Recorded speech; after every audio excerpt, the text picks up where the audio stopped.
जी नाज़रीन, असीं इन वक्त मौजूद आहियूं करमपुर सरकारी अस्पताल में जिते बंगलानी बिरादरी सरापा एहतजाज है। नाज़रीन अवांखे ॿुधाईंदो हलां त सुबुह जो शबीराबाद थाणे जी हद ॻोठ याकूब बंगलानी में बंगलानी बिरादरी जी ॿिनि धुरनि में जेको आहे त झेड़ो थियो। झेड़े जे नतीजे में 4 ॼणा जेको आहे ज़ख़्मी थिया। ज़ख़्मियुनि मां हिकु अली बख़्श बंगलानी जेको आहे उहो ज़ख़्मनि जा सूर नसंदे फ़ौत थी वियो आहे। उन जा वारिस सरापा एहतजाज आहिनि। वाक़े जे हवाले सां वारसनि जो छा चवणु आहे अचो त उन सां ॻाल्हि ॿोल कयूं था। तव्हां कीअं पेश आयो? ईअं पेश आया त कल्ह इहो पलाल जो मुट खणूं पिया ॿारनि जे लाइ। हुननि ॿारी असांजा ॿार खणनि खां ॿारनि खे धिका ॾेई तॾहिं त तव्हांजो ज़रूरत ई न आहे। पोइ हुननि में ॿार मोटी आया, ॿारनि में हेॾे होॾे कयो। राति जो अची वरी फेरन कयूं।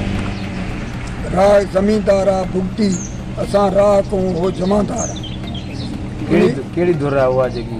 उहो जेको याकूब जी धुर, उहो जमादार आहिनि। उन खां बाद पोइ सुबुह जो असां वञी पहिरियों असांजो खणंदासीं सवेरे। जेका असांजा सौट हुया उन्हनि खे वठी असां पहिरियों खणी ॻपल पंधु विया आहियूं त पोयूं घर में टिड़को लठनि जो दोड़ियो थी वियो।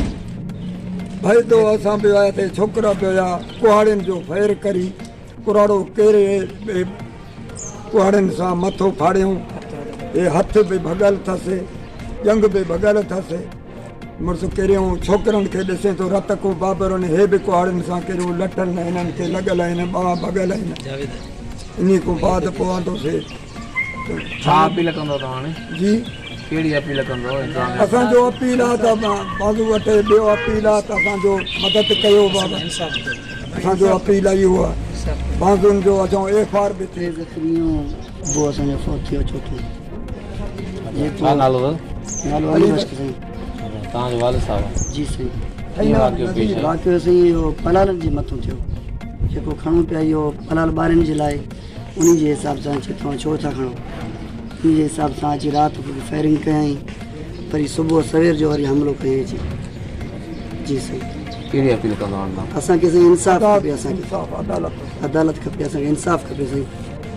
तासिर बंगलानी बिरादरी जो चवणु हो त असां जेकी उहो ज़मीन आहे उहा भुगटी बिरादरी जी आहे। असीं जेको आहे त ॿई धुरियूं भुगटी बिरादरी जी रकी जो कमु कंदा आहियूं। असां ॿारनि जे लाइ जेको आहे त कुटो खणी रहिया हुआसीं त जवाबदार याकूब बंगलानी धुर जे हथियार बंदनि असां जेको आहे त राति बि फायरिंग कई ऐं सुबुह जॾहिं असां उन्हनि जो पहिरों कयोसीं त उन्हनि जेको आहे त उन्हनि जे ॾंडा बरदार हथियार बंदनि असांजे घरनि ते हमिलो कयो। असां ते लठियूं ऐं कुहाड़ियूं असांजूं, जंहिंजे नतीजे में असां टोटल 4 ॼणा ज़ख़्मी थियासीं। ज़ख़्मियुनि मां हिकु जेको असांजो घर जो वॾो हुयो अली बख़्श बंगलानी, उहो ज़ख़्मनि जा सूर नसंदे जेको आहे त इलाज खां अॻु फ़ौत थी वियो। हुननि जो चवणु आहे त असां ग़रीब मिसकिन शरीफ़ माण्हू आहियूं। वस वारनि खे अपील आहे त वाक़े जो नोटिस वठी असां सां इंसाफ़ कयो वञे। कैमरामैन टीम सां गॾु जावेद उस्मान बिजरानी, JTN न्यूज़ करमपुर।